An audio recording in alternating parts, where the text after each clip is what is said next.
broiler মুৰ্গীৰ মাংস কোনেনো বনাব নাজানে নহয়নে কিন্তু খাবলৈ টেষ্টিকৈ বনাব জানিলেও কিছুমানে বনালে আঞ্জাখনৰ কালাৰটো ভাল নহয় মানে ৰঙচুৱা নপৰে আজি মই আপোনালোকক এনেকুৱা এটা টিপছ দিবলৈ গৈ আছো যাৰ ফলত আঞ্জাখনৰ কালাৰটো বহুত ধুনীয়া হ'ব তেন্তে আহকচোন চাও মইনো আজি কেনেকুৱাকৈ বনালো ইমান সিম্পলকৈ ব্ৰইলাৰৰ মাংসখন তাৰ বাবে মই 400 গ্ৰাম ব্ৰইলাৰ মুৰ্গীৰ মাংস লৈছো ভালদৰে ধুই লৈছো এতিয়া এইখিনি আমি মেৰিনেট কৰিম আৰু তাৰ বাবে আমাক দুটা কাটি লোৱা পিয়াজ লাগিব তাৰ পিছতে সোৱাদ অনুসৰি নিমখ জিৰা গুৰি এচামুচ ইয়াৰে পিছতে আদা নহৰুৰ paste Kashmiri red chilli powder এচামুচ আৰু তাৰ পিছত আমি ইয়াতে সৰিয়হৰ তেল 3-4 চামুচ মান দিম আৰু ইয়াৰ পিছতে আমি হালধিৰ গুৰি দিম এনেকুৱাকৈ এই গুটেখিনি বস্তু প্ৰথমতে আমি ভালদৰে হানি মেৰিনেট কৰি লম পাত্ৰটো সৰু হোৱা বাবে মই ডাঙৰ পাত্ৰ এটাত লৈ লৈছো এই গুটেখিনি আৰু তাৰ পিছত এইখিনি 3-4 মিনিট মান সময় ভালদৰে মই হানি লৈছো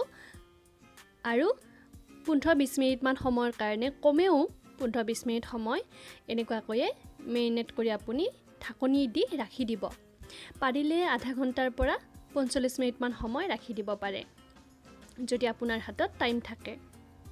ইয়াৰ পিছতে মই গেছ ষ্টভ অন কৰি কেৰাহী এটা সৰিয়হৰ তেল 5-6 চামুচ মান দি দিছো আৰু তেলখিনি প্ৰথমতে ভালদৰে গৰম হ'ব দিব আৰু তাৰ পিছতে আমাক লাগিব দুটা মিডিয়াম আকাৰত কাটি লোৱা আলু যদি আপুনি আলু দিব নিবিচাৰে এই আঞ্জাখনত তেতিয়াহলে আলু নিদিলেও কথা নাই এতিয়া এই আলুখিনি মই হাই ফ্লেমত 2 মিনিট সময় কন্টিনিউয়াছলি লৰাই অকনমান ৰঙচুৱা পৰালৈকে ভাজি লম আৰু তাৰ পিছত এই আলুখিনি প্লেট এখনত উলিয়াই ল'ব পুনৰ সেই একেখিনি তেলতে মিডিয়াম ফ্লেমত অকনমান আধা চামুচ মুটা জিৰা দি দিছো লগতে এটা শুকান জলকীয়া দি দিছো কেই সেকেন্ড মান পিছত ইয়াতে এটা মিডিয়াম আকাৰৰ পিয়াজ কাটি দি দিছো এতিয়া এইখিনি লৰাই প্ৰথমতে 2 মিনিট মান সময় আপুনি ভাজি ল'ব অকনমান ৰঙচুৱা পৰালৈকে গেছৰ ফ্লেমটো মিডিয়াম কৰি ৰাখিব আৰু তাৰ পিছত দুটা কেঁচা জলকীয়া লগতে এটা ডাঙৰ বিলাহী মিহিকৈ কাটি ইয়াতে দি দিব আৰু প্ৰতিটো ৰেচিপিত কোৱা নিচিনাকৈ মই এতিয়াও কৈছো বিলাহী দিয়াৰ পিছত অকনমান নিমখ ছটিয়াই দিব যাতে বিলাহীখিনি সোনকালে কোমল হৈ যায় অকনমান লৰাই মই এইখিনি কোমল হৈ যোৱালৈকে ভাজি লম আৰু 2-3 মিনিট মান পিছত মই মেৰিনেট কৰি লোৱা মাংসখিনি ইয়াতে দি দিছো গেছৰ ফ্লেম হাই কৰি ৰাখিছো আৰু এই মাংসখিনি মই হাই ফ্লেমতে এনেকুৱাকৈ কেইছেকনৰ মুৰে মুৰে লৰাই 6 মিনিট মান সময়ৰ কাৰণে ভাজি থাকিম যেতিয়া আপুনি এনেকুৱাকৈ 5-6 মিনিট মান ভাজি থাকিব তেতিয়াই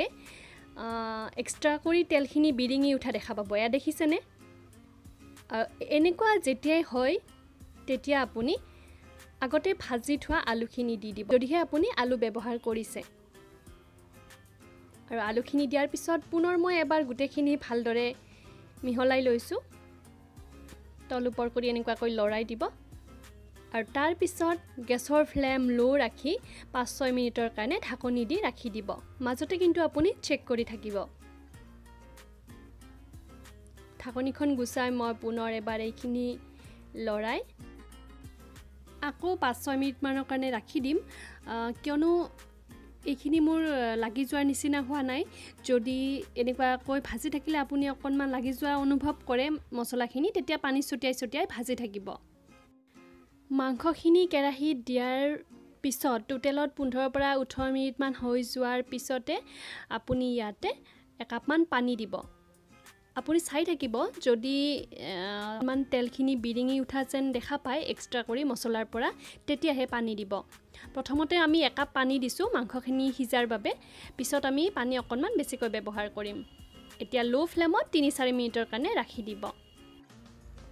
দেখিবলৈ কিমান ধুনীয়া লাগিছে নহয়নে যদিও মই আপোনালোকক কৈ থাকো টাইমিংটো যে 10 মিনিটৰ পিছত 4 মিনিটৰ পিছত কিন্তু আপুনি মাজে মাজে চেক কৰি থাকিব যাতে মছলাখিনি কেৰাহীত লাগি নাযায় সেইটো আপুনি কিন্তু একেবাৰে ধ্যান ৰাখি থাকিব এতিয়া মই দালচিনি এচামুচমান পিচি লৈছিলোঁ একাপ পানীত এইখিনি মিহলি কৰি ইয়াতে দি দিছোঁ আকৌ একাপ পানী দিছোঁ মই 2 কাপ পানী ব্যৱহাৰ কৰিছোঁ আপোনালোকে যিমানখিনি দিব বিচাৰে সেই অনুপাতে পানী দিব পাৰে এতিয়া আপুনি মাংস আৰু আলুখিনি চেক কৰি ল'ব আলুখিনিতো সিজিয়ে যাব কিন্তু মাংসখিনি চেক কৰি চাব যদি অকণমানো সিজিব বাকি থাকে তেতিয়াহ'লে লো ফ্লেমত 5 পৰা 6 মিনিটমান সময় ৰাখি দিব আৰু যদি সিজি গৈছে আগতে তেন্তে মিডিয়াম ফ্লেমত 3-4 মিনিট ৰাখি দিব আৰু তাৰ পিছত কসুৰি মিঠি দিব আৰু কসুৰি মিঠি নাথাকিলে ধনিয়াৰ পাত দিব ধনিয়াৰ পাত বা কসুৰি মিঠি দিয়াৰ পিছত আঞ্জাখন 2-3 মিনিট সময় হাই ফ্লেমত উতলি থাকিব দিব আৰু তাৰ পিছতহে গেছ ষ্টভটো অফ কৰি দিব আৰু আপোনালোকক আজি শেষত জনাবলগীয়া টিপছটো হ'ল আঞ্জাখনৰ কালাৰটো ধুনীয়া কৰাৰ বাবে মই যে প্ৰথমতে মেৰিনেট কৰিবৰ কাৰণে মাংসখিনিত সৰিয়হৰ তেল ব্যৱহাৰ কৰিছিলোঁ কেঁচা সৰিয়হৰ তেল সেইটো আপুনি চাবচোন বনাই কেঁচা সৰিয়হৰ তেল মাংসখিনি মেৰিনেট কৰোঁতে যদি আপুনি ব্যৱহাৰ কৰে তেতিয়াহ'লে বহুত ধুনীয়া কালাৰ আহে আঞ্জাখনৰ নেক্সট টাইম আপুনি বনালে এনেকুৱাকৈ বনাব আৰু কেনেকুৱা পায় সেইটো মোক কমেণ্ট বক্সত জনাব যদি ভিডিঅ'টো চাই ভাল পাইছে লাইক কৰিব লগতে নিজৰ ফ্ৰেণ্ড আৰু ৰিলেটিভক শ্বেয়াৰ কৰিব আজিলৈ আহিছোঁ ধন্যবাদ